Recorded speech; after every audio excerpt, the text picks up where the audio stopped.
আসসালামু আলাইকুম রহমতুল্লাহি ওয়া বারাকাতুহু। জীবনে বড় কিছু করতে হলে বড় কিছু ভাবতে হবে। পড়াশোনা শিখে সব কিছু করা যায় না, তবে বুদ্ধিরও প্রয়োজন আছে।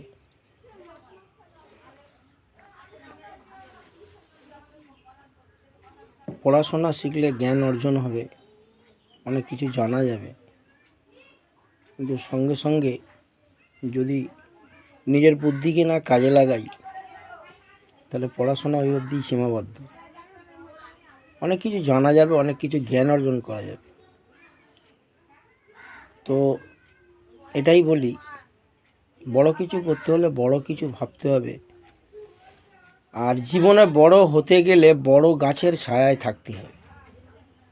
এমনি কিছু জ্ঞানীগুণী মানুষ বলে গিয়েছিলেন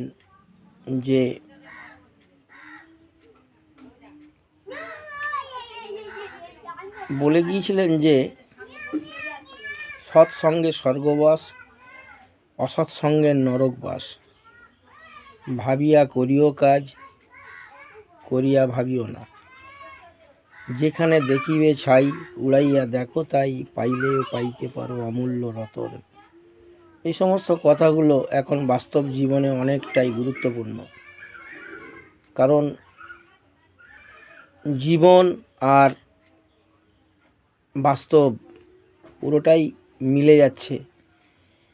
তো আমাদের নবীজি বলেছিলেন যে তোমরা বুজুর্গদের সম্মান করবে, তাদের সঙ্গে ওঠা বসা করবে, বাচ্চাদেরকে স্নেহ করবে, মহব্বত করবে এবং বুজুর্গদের সলা পরামর্শ নিয়ে চলাফেরা করবে। আগামীতে তোমরা কামিয়াব হবে।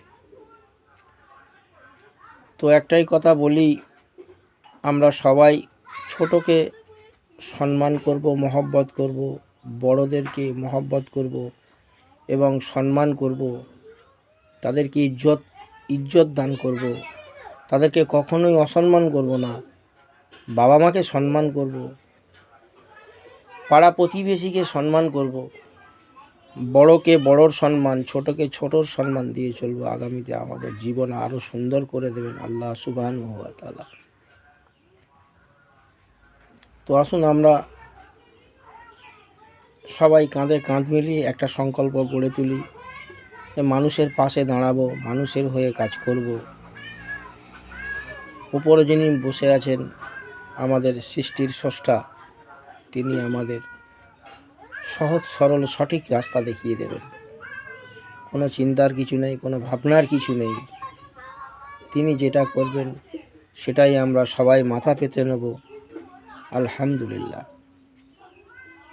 সবাই সুস্থ থাকুন, ভালো থাকুন। আসসালামু আলাইকুম।